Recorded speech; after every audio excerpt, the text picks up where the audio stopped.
धर्म रथ पर सवार अरविंद पांडे जी धर्म कार्य को करते थे। आइए इनसे जानते हैं कुछ और चीजें यज्ञ के संबंध। भंडाफोर से मैं भी पाल भारती। भंडाफोर एक बार फिर ग्राम परिगवा पहुंचा है, जो 22 जनवरी से सोम यज्ञ आरंभ होना है,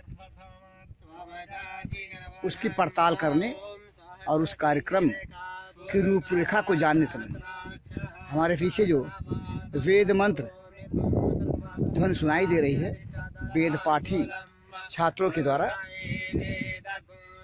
उसे आप सुन रहे होंगे। वेद मंत्र से न सिर्फ स्वस्थ समाज, स्वस्थ पर्यावरण, बल्कि स्वस्थ राष्ट्र की भी स्थापना होती है। सोम यज्ञ के द्वारा जो कुछ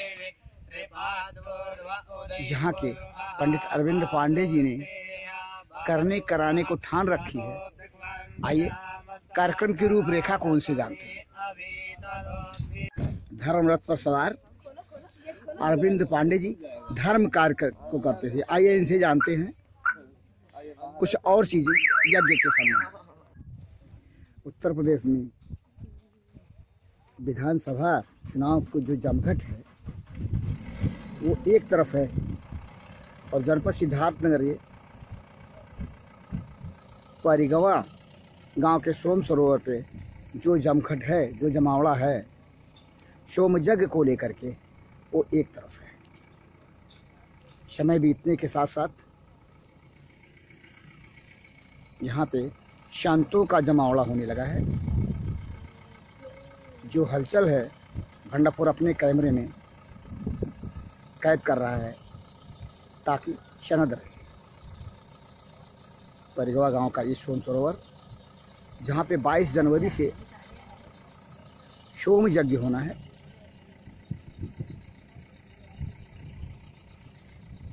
समय बीतने के साथ साथ यहाँ की हलचल दिन प्रतिदिन बढ़ती ही जा रही है। परिगवा में सोम सरोवर पर अभी अभी पहुँचे प्रयागराज से एक संत जी, उनसे जानते हैं। आपका शुभ नाम? स्वामी सूर्यकांताचार्य जी अयोध्या जी से हैं। प्रयाग गए थे कल, तो अभी तुरंत आगमन हो रहा है। ये यहाँ पे जो सोम यज्ञ हो रहा है परिगवा में सोम सरोवर पे, तो सोम यज्ञ की विशेषता क्या है, महत्व क्या है समाज में उसका? सोम यज्ञ, यज्ञ शब्द ही महत्वपूर्ण शब्द है। यज्ञाद भवति पर्जन्यः पर्जन्याद दन्न संभवः। यज्ञ करने से भगवान इंद्र सहित अन्य जो भी देवी देवता हैं सब प्रसन्न होते हैं, और इंद्र जब प्रसन्न होते हैं तो हमारे यहाँ जो वातावरण है वो शुद्ध होता है, जल वृष्टि होती है। जल वृष्टि होगी तो अन्न होगा, और जब अन्न होगा तो प्रजा सुखी होगी। और जब हवन पड़ता है, यज्ञ में आहुति होती है, उससे हमारे यहाँ वातावरण शुद्ध होता है, जिससे ऑक्सीजन बनता है। आजकल कोरोना काल में देखिए लोगों को जो है सांस की समस्या हुई। अगर हमारे यहाँ यज्ञ यागादि अधिक मात्रा में होते रहे तो हमें लगता है कि ऑक्सीजन की कमी कभी नहीं होगी। हम लोग अपने धर्म से हट गए हैं, इसलिए ये नाना प्रकार की महामारी आकर के हमको त्राही कर रही है।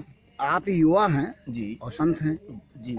आपने जो भी विचार दिए जी कोरोना महामारी के उस पर, तो क्या ये सोम यज्ञ अगर इस तरह से बहुतायत मात्रा में होते रहें या यज्ञ होते रहें तो महामारियों से निपटा जा सकता है? आपका बिल्कुल निपटा जा सकता है।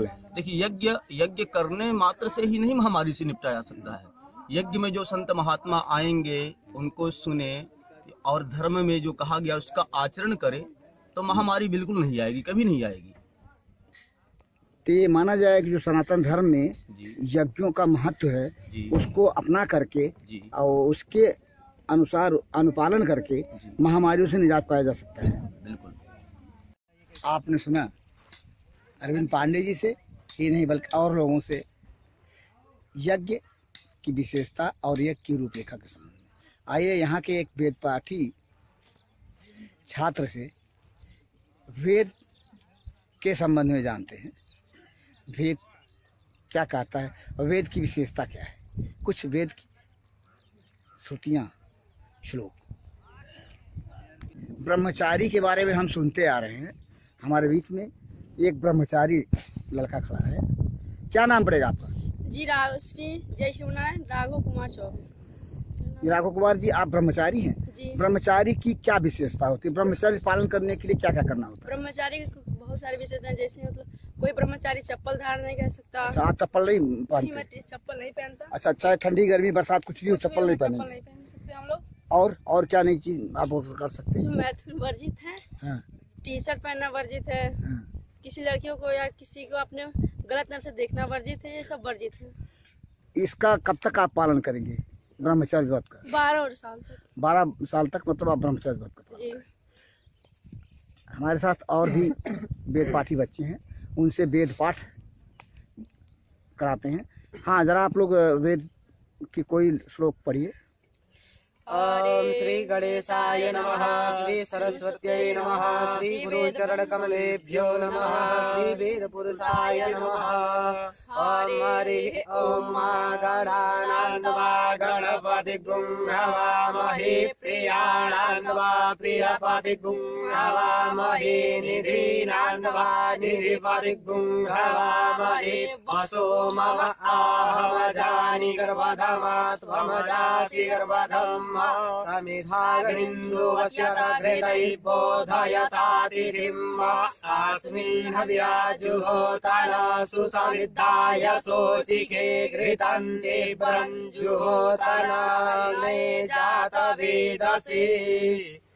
इसका भावार्थ क्या होगा, आप बताइए, क्या भावार्थ? इसका भावार्थ यह होगा कि मैं ब्रह्मचारी, मतलब कोई भी मेरे जगह हो सकता है। मैं एक समिधा डालता हूँ अग्नि में, उससे मेरी जितनी मनोकामनाएं सभी पूर्ण हो, मेरी मेधा तेज हो, यही इसका भावार्थ है।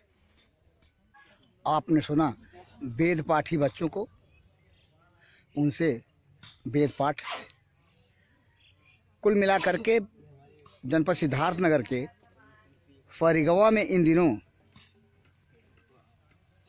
सोम यज्ञ होने के समय से पहले ही यहाँ का जो वातावरण है वो यज्ञमयी हो उठा है, जिसको भंडाफोर समय समय से अपने पड़ताल के माध्यम से अपने दर्शकों को दिखाता रहा है। यज्ञ के आरंभ के ही यदि स्थितियां ऐसी हैं और इतना शुद्ध वातावरण हो चुका है यहाँ का, तो यज्ञ होने के बाद की स्थिति क्या होगी यह तो वक्त बताएगा।